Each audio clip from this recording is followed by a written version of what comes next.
Greetings, fellow Tarnished. This is Variam with my ultimate guide for elemental arrows in Elden Ring. They can deal a lot of damage to specific targets, and I will show you everything you need to know about them.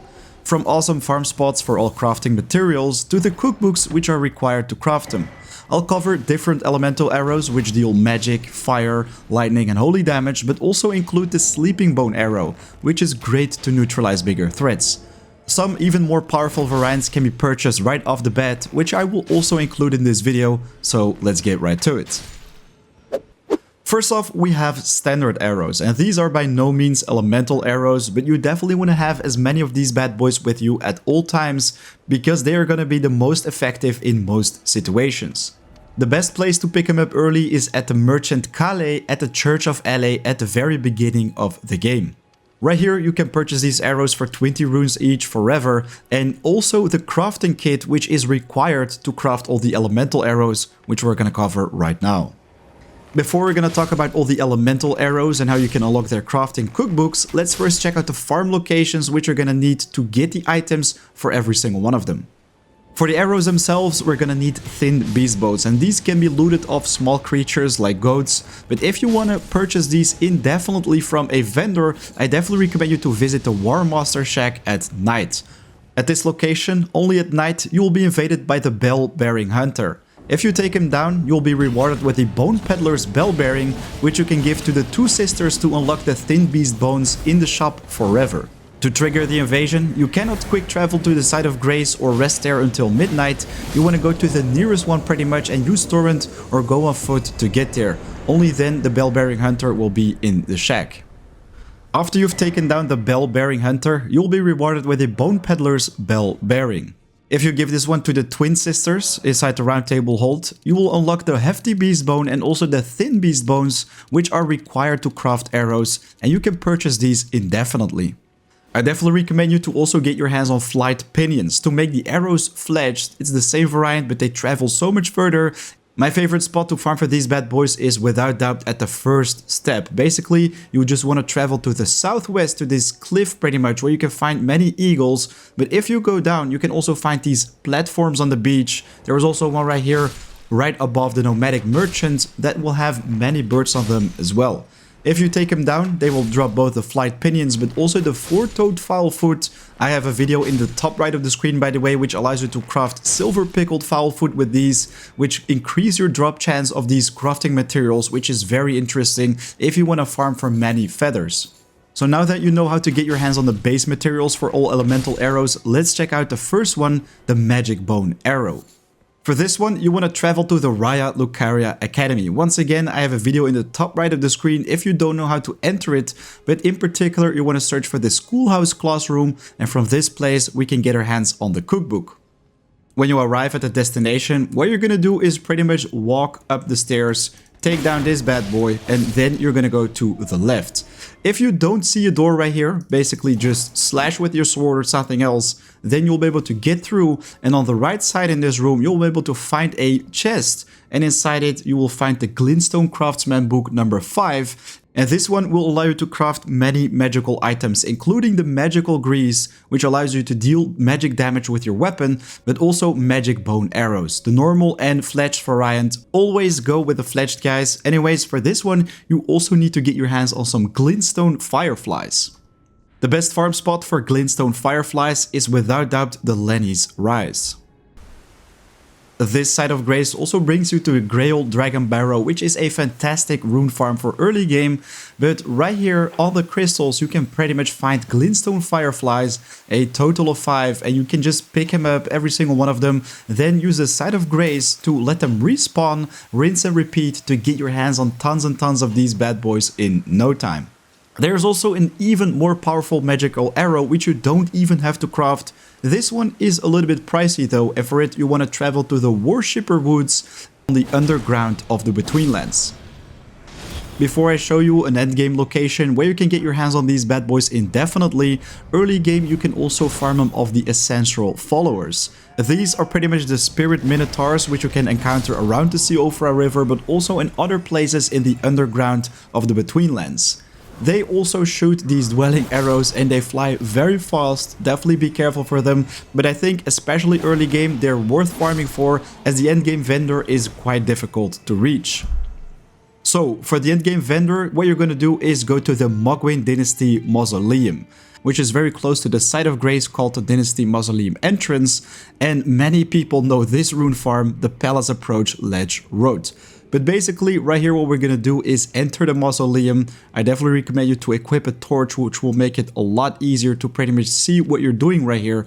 But then you're gonna use this stone road and go to the top and then turn left. The imprisoned merchant sells these dwelling arrows for 160 runes each indefinitely, but also a lost ashes of war and even 5 stonesword keys, so it's definitely interesting to unlock this location.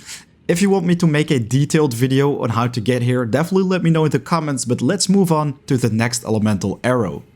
So right now we're gonna craft some firebone arrows. For these you want to travel very close to the first step, once again to the beach pretty much where we farmed for the feathers. I think the coastal cave is the best quick travel.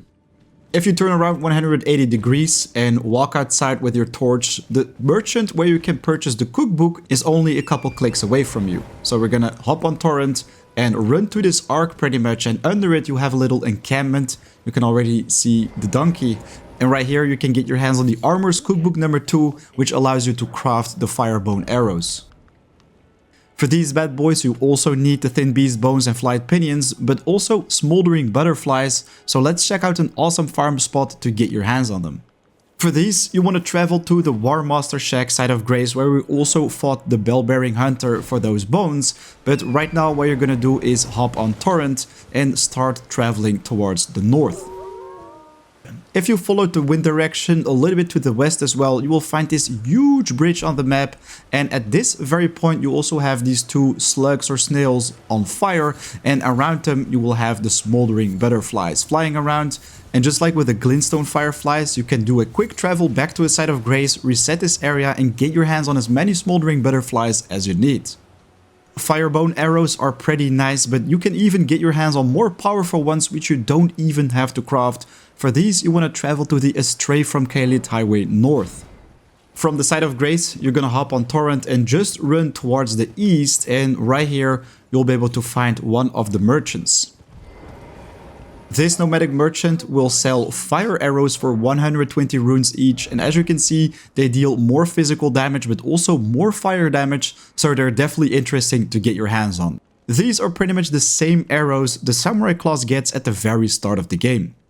Next up we have lightning arrows, and boy oh boy do these hit like a truck against heavily armored enemies. Very interesting to craft. The crafting cookbook, which you need to craft these bad boys, is tucked away a little bit further into the game. You're gonna travel to the Altus Plateau and go to the Windham Catacombs. If you want to know exactly how you can get your hands on the cookbook, there are without doubt plenty of guides on YouTube, but I included a small fast forward fragment where I show you exactly the road which you need to take to get to the corpse on which you can find the Ancient Dragon cookbook. So now you know how to craft lightning bone arrows, but for these you also need to get your hands on Fulgur Bloom, so let's check out an awesome farm spot for these bad boys. I saw some people uploading some pretty late game farm spots, but I think this one is very awesome. You can reach it very early in the game. It's a little bit north from the Agheel Lake North. So basically, when you arrive at this place, what you're gonna do is run uphill with torrent, and if you just follow the path at a certain point, you will come very close to those storm hills, and then you will also hear thunder and lightning, and at this very place you can find these plants. On the map it is exactly right here, so every time when you use a quick travel, of course you can pick up the Fulgur Blooms, but basically there are so many of them, I don't think you're gonna have to do this many times. This, by the way, is also a pretty nice place to murder some sheep to get your hands on even more of those thin beast bones. Next up we have some holy arrows, so let's start off with the Halic Bone, which is craftable, and for this one you're gonna need to get your hands on the Missionary's Cookbook number 4. This one can be found in the Altus Plateau as well, near the Minor Erdtree Church. From the side of Grace itself, what you're gonna do is make your way outside of the church, which is pretty much turned to rubble already, but exactly right here you will find a corpse in front of the pot, and this one will have the cookbook. To craft the Halic Bone arrows, you also need to find golden sunflowers. So let's check out an awesome farm spot for these bad boys. This is also in the Altus Plateau, by the way, so it's not very far away. You're gonna make your way to the forest spawning Great Bridge, where you can also find a nomadic merchant. So from here, you're gonna head north, jump from one bridge priest to the next one, go all the way down right here, and then you pretty much head to the east, and you will find plenty of golden sunflowers around the minor earth tree. If you want to have some holy arrows which deal even more damage, what you're gonna do is go to another place in the Altus Plateau, the Hermit's Merchant Shack, exactly right here, which is slightly north of the Outer Wall battleground. This side of Grace will bring you to the capital outskirts, and on the other side you will find a little ruined house, let's say, where you have a merchant inside. And this fella will sell you the golden arrows, also golden great arrows, and even the golden bolts if you want to use those. Also the first golden sunflowers, so you can craft them yourself. But basically, you can get your hands on these indefinitely for 120 runes each. And they do deal a little bit more damage in comparison with the crafted one. Then, last but not least, we also have a sleeping arrow. And normally I find these build-up arrows pretty bad, but the sleep arrow can be very effective in certain situations. What you want to do for this bad boy is pretty much travel to the South Raya Lucaria Gate, side of Grace, which is the entrance to the Raya Lucaria Academy. But basically, from this location, you want to hop on Torrent and turn around 180 degrees. And if you run down the path right here, at the very end, you will find a merchant. This is pretty much a secret merchant, which also sells you a cookbook. And that one allows you to craft sleeping bone arrows, which are very great. Not only does he sell you the Fever's cookbook, but also Saint Trina arrows, which pretty much have the same effect, are very powerful, but also some Stone Sword keys, a Fanged Ape ashes, and more. Alright fellow Tarnished, that's how you can craft all these elemental arrows and get your hands on even more powerful variants of merchants. If you found this video helpful, don't forget to hit that like button, helps out the channel big time, and of course if you're new here, don't hesitate to subscribe as there is a lot more coming your way. If you want to know which elements are great against certain armor types, I also have a video in the top right of the screen, pretty much for all physical and elemental damage, so you know exactly which arrows you have to use in certain situations. Anyways, right now it is 4 AM out. I want to wish you an awesome day. Till next time. Peace.